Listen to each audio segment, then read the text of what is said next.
Assalamualaikum warahmatullahi wabarakatuh. Pada kesempatan ini saya akan memperkenalkan diri saya. Nama saya Yunus, Ketua Sublaboratorium Teknik Pengelasan.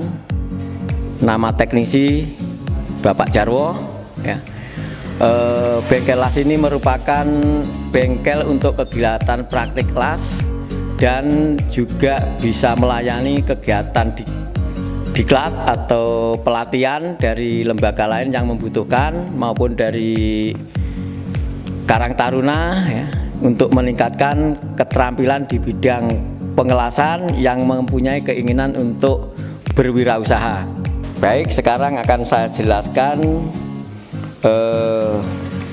mesin las atau las tahanan listrik atau resistant welding ya, di mana alat ini merupakan jenis las yang digunakan untuk menyambung plat-plat tipis ya.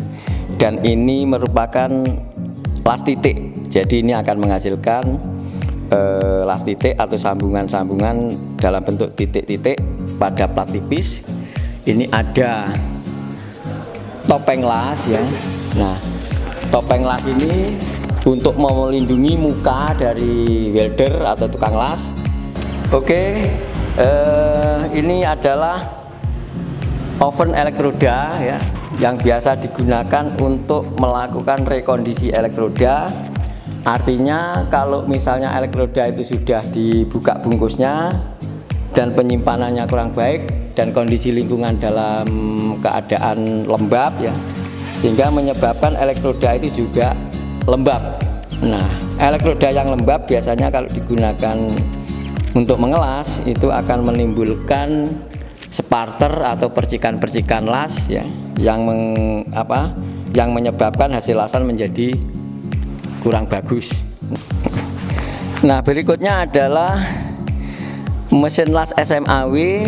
Ini jenis las mesin DC ya, karena di sini ada kutub positif dan kutub negatif ya.